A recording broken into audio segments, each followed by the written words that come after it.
So, yun na nga. So, ito yung code natin ngayon. Simple login na gawa sa React. So, actually, ano lang to, dummy project lang to para ipakita kung paano gumagana ang useEffect. So, may validation siya. Pagka walang nakalagay sa email password, di ka makakapag-login. Pagka naglagay ka naman ng email, dapat valid. So, yun na, sa akin. Yan. Okay siya. Tapos, sa may password naman, hindi niya tatanggapin hanggat hindi 6 characters yung nilalagay mo na password. Yan. Bilangin natin. 1, 2, 3, 4, 5. 1, 2, 3, 4, 5, 6, 7. 7 pala. Pagka 6 ninyo natanggapin. Kailangan more than 6. Ibig sabihin 7. Let's check. More than 6. Saan ba nakalagay? Dito. Sa login.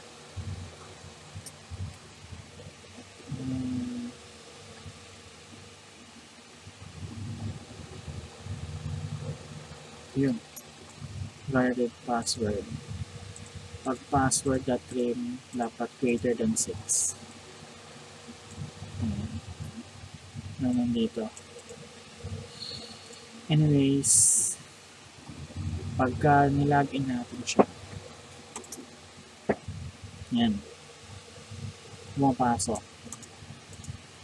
Pero ang gusto kong gawin ngayon is kapag ka nag-log or nag-reload ako ng page, dapat nandun pa rin siya sa may welcome knock.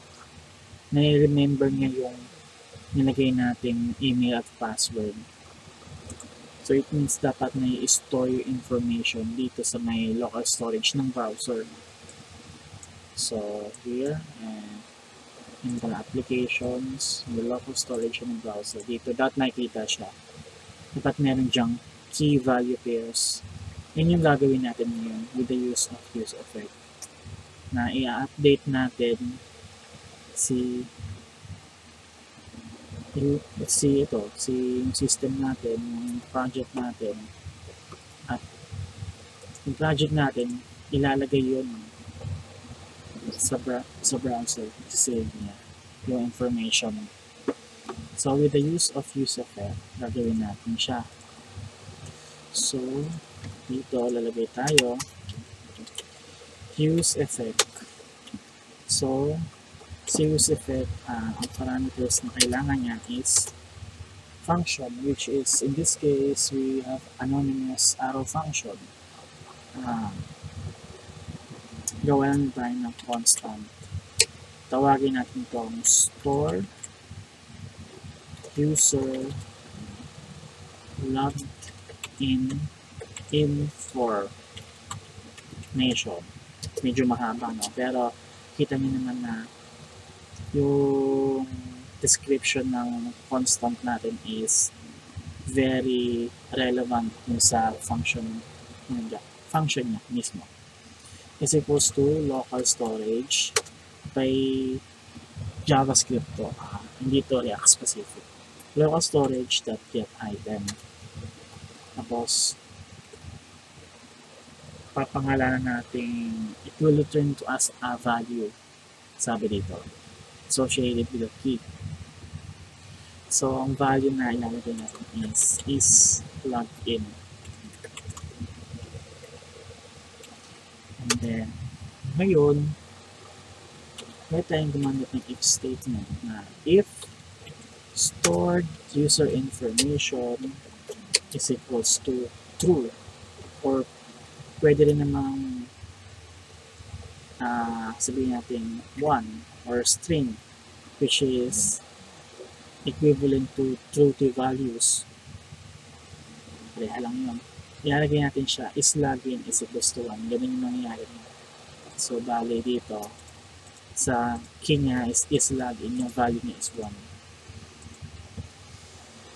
Pagka meron siya na 1, yung set login natin is gagawin natin true.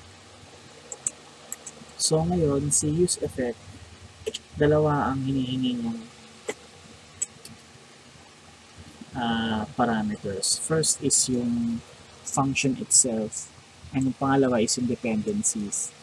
In our case, wala muna tayong ilalagay yung dependencies. Okay? And then, dito sa may login handler, I think kailangan natin i-store yung, pag na-trigger niya yun, kailangan natin i-store yung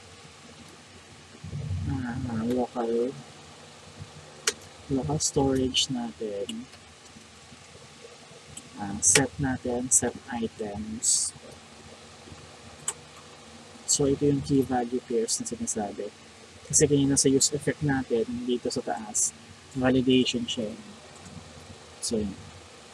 Kapag ka pumitik si dito sa may login component natin, tama, okay, merong valid na, tama yung validation na yung validation is yung password is more than 7 and the email is merong @ sign. Kapag okay ang napasa niya dito kay app.js, which is pagdating dito kay login handler, mag-set muna tayo ng local storage na may key value pairs na kailangan. So yung key value pairs natin is login at saka 1, kagaya ng sinet natin dito. Ganun din dito sa may logout handler. Ngayon naman, ang gagawin natin dito, imbis na iset natin, i-remove natin yung item. So, local storage that remove item, kahit isa lang, yung is login lang yung tatanggalin natin para pagka na vinalidate na useEffect yan, diba? Hindi nyo makikita. Anyways, let's try this. Let's save and reload the page. By theory, dapat umokay ito. Kapag mapag-login tayo, maglagay tayo ng credentials na tama, at pag nireload natin yung page, mariremember ni browser yung information na nilagay natin. So, let's try. Let's log in and let's reload the page. Oh, bakit? Bakit?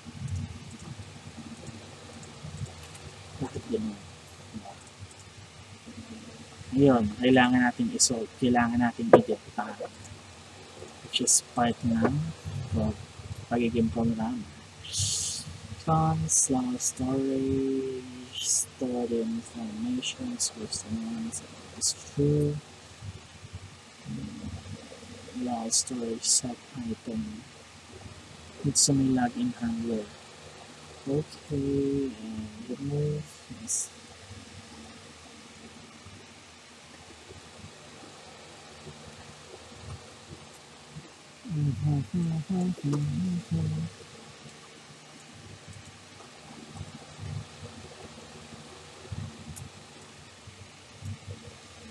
Okay, let's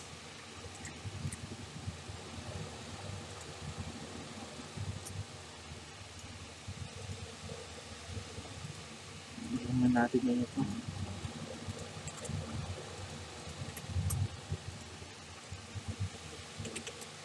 npm stop na natin with start. Let's see. useEffect, cons user, information, is login, stored information is used to 1, set login is true. Okay, good. Local storage is an item, is true, and it's login is false. Requirements main handler is authenticated as login is main handler. Yes.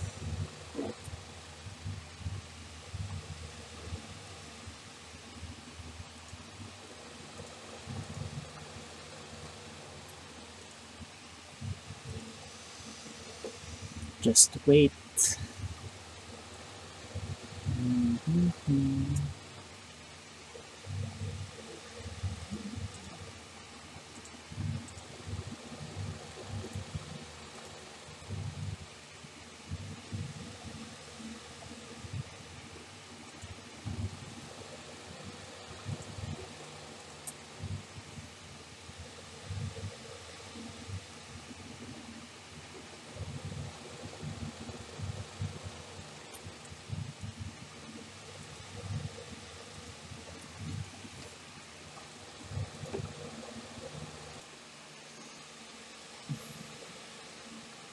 Alam mo na problema ng natin is login dapat. So let's save. And tingnan natin ulit. Let's reload the page. And we enter a valid email and a valid password. And we log in. And then,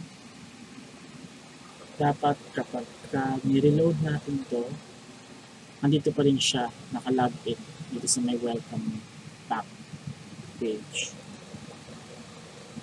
Oh, that's nice. So, kapag chinek natin yung dito sa may local storage, andyan nakalagay ang key value pairs.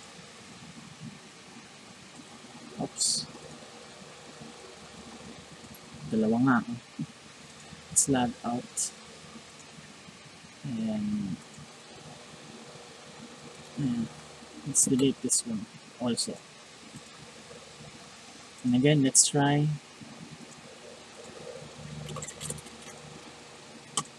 That's nice. Bumabakat na yung is-log in natin na ginawa dito. Ayan, sinut natin yung item. Ngayon, kapag ni-log out natin, may remove yung item. Oh, wala tong key value pairs na. Yan, diba? So, ayun yung isa sa mga gamit ng useEffect. Pwede mo siya ma-trigger na mag-store ng information kapag na-update yung state na ginamit mo. Which is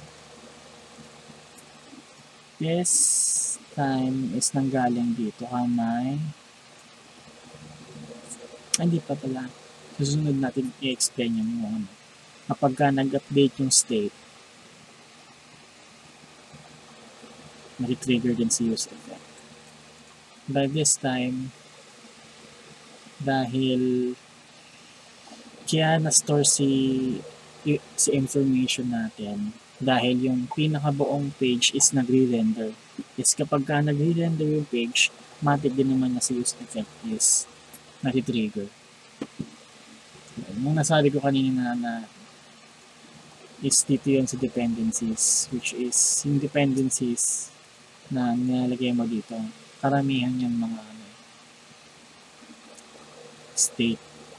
Pagka yung certain state niya is nag-update, which is nandun din sa may dependencies mo dito, mag-update din kung si useEffect. Pero sa susunod na ito muna. At least na-achieve natin yung goal natin. By the way, hindi to tutorial. Notes ko lang to sa sarili ko actually. Anyways, kung may natutunan kayo, yun lang. Thank you.